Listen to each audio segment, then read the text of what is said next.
Hi guys, welcome to another Kamikaze creation video.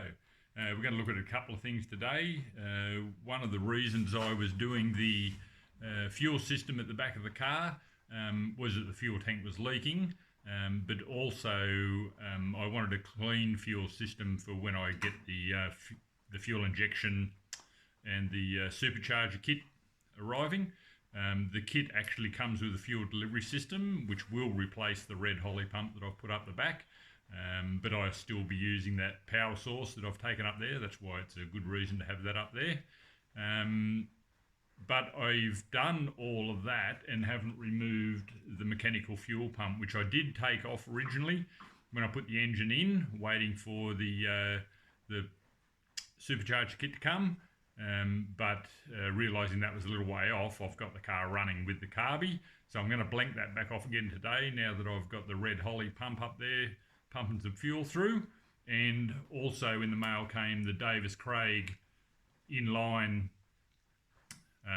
thermal sensor unit. So I can put the thermal sensor straight into the fluid now instead of being in through the cores of the radiator, and that's giving me that 20-degree discrepancy between the actual gauge in the car and the digital readout on the unit.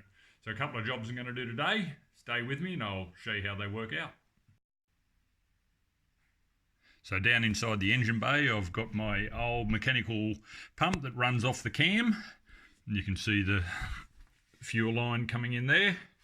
She runs it into the mechanical pump and comes up through a little filter and into the Holley. So all of this will go eventually, probably the next few weeks when I start installing the supercharger.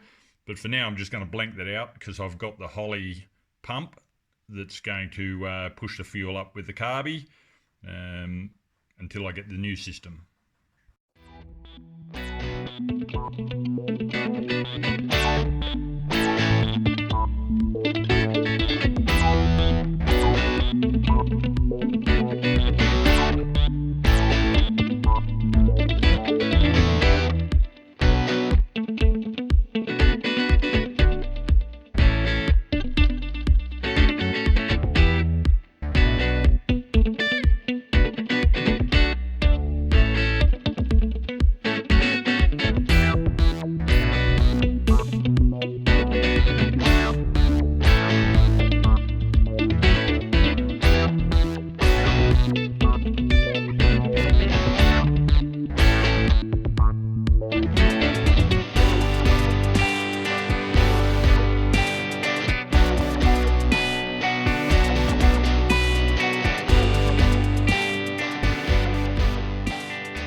Taken the old fuel pump out, cleaned up the gasket face, ready to put the new blanking plate in. So I'll put a little bit of gasket glue on that, seal it up and hook the fuel line back up.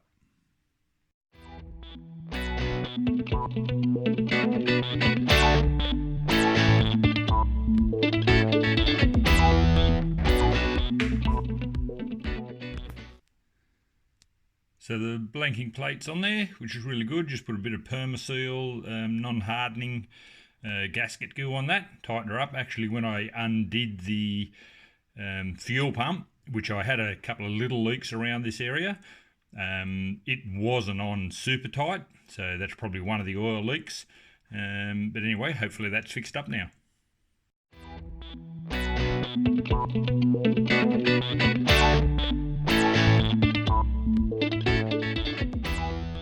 So where I've separated the line, there was a line going in and a line coming out of the fuel pump. I've still got that line there, and I made up a little brass piece for another job which is perfect size. So I'm just going to join it up with that and a couple of hose clamps at this stage, and that'll get my fuel line hooked back up again.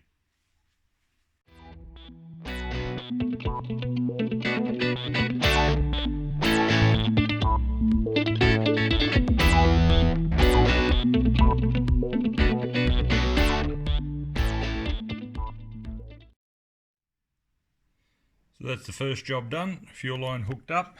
Down here I just had a little brass fitting that I made up, joined it up with 2 hose clamps at this stage, and that's going to be fine for the 7 psi that the red fuel pump is pushing, so she's all hooked up, ready to go. Mechanical fuel pump deleted, and electronic fuel pump sitting in the boot, wired up, ready to go. So that thermal sensor for the Davis Craig unit, that's where it is, just running it through the cores of the radiator down the bottom.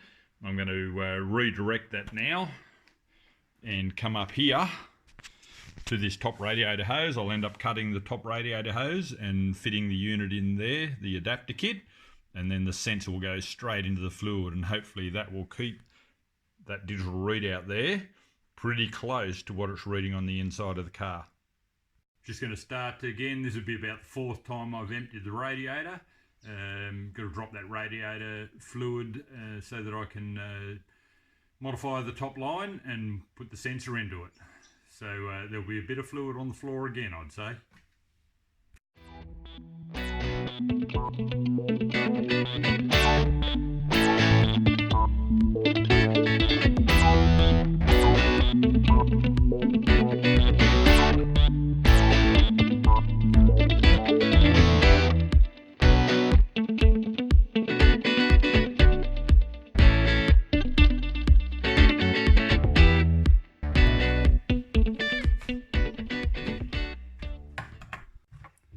This is the top radiator hose. So I've drained the radiator, so I can take the top radiator hose off, and now I've just got to cut it in half, fit the adapter in, and then fit it back to the car.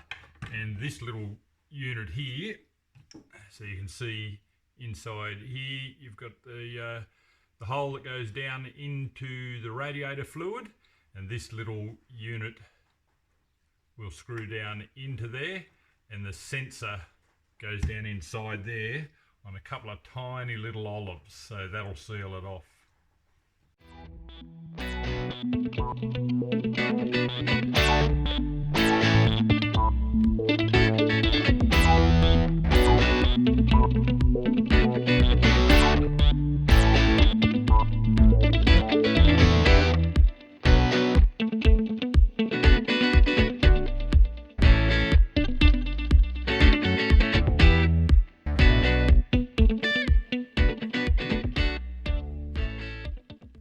This is the unit cut into the top radiator hose. So I've just got to pull that sensor out from down the bottom and bring it up here and fix it in. I end up having to cut, instead of just cutting the radiator hose in half, because of this boss width here, I had to take, about 20 or 30 mil off the length of one of the pieces and fit it back together to get it so it joined up at the right points here and here. Otherwise it actually made that top radiator hose longer. So you just got to cut that extra little bit of length out. So this is a little thermal pickup that was sitting in the core of the radiator. It's going to slide down inside this adapter unit with these little olives on it, which will hopefully seal it up and not let fluid out, and sit down inside there.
Couple more little jobs finished, guys. So the blinking plate's in, fuel line's hooked up, and the Davis Craig adapter kit is in. So now I have the thermal sensor sitting directly into the radiator line, and I've just cable tied that back to here. So she's all looking good. I actually filled the radiator up and she's ready to go. I haven't got the fuel pump hooked up at the back at the moment, so I can't start it up and run it. But the main thing is I've just got to check for leaks to make sure that radiator's sealed up and those little joints over there are all good. But she's looking good. Great little engine bay, some good components in there. All looking good. I actually got a text from Australia Post telling me that all my fittings are here for the tank. So hopefully by tomorrow afternoon I'll have this running again and back on the road. Then I can check, repressure the radiator system, check that it's not leaking, and I'm good to go. The UC is coming together quite well. Can't wait to get that supercharger kit. A few things will be replaced when that happens, so it's probably going to be another 2 weeks before I get to pull the car apart again. I'm going to, not next weekend, the weekend after, we're going on a road trip. I bought this car out of Monto in Queensland. It lived its whole life there, was bought brand new from a Holden dealership there. And I bought it off a young fella, the last owner of it in that town. I think there were 4 previous owners. And the fella that I bought it off, he's only a young fella. His dad rang me the other day and said they're setting up some meet and greets of the original owners of the car. So it's a bit of a legend in that town. And they actually rang me up so they could use the car for... Kurt was the fella that I bought it off, for Kurt's sister, and she's graduating year 12, and they wanted to use the car as the delivery vehicle for her year 12 graduation, and we'll be doing a few photo shoots. So that's one of the reasons I've been doing all of this work, getting her running. It is a nearly 1,000k trip getting it up to Monto, so I'm going to trailer the car up there because I've got to be back pretty quick the day after the event. Otherwise we'd probably do a road trip. But anyway, if you like what I'm doing, keep in contact with me, make sure you subscribe, and keep an eye out for that supercharger kit, because once the Monto trip's over, it'll be hell for leather into that supercharger kit, so because it should be here by then. So anyway guys, keep up to date, make sure you subscribe, and thanks for watching.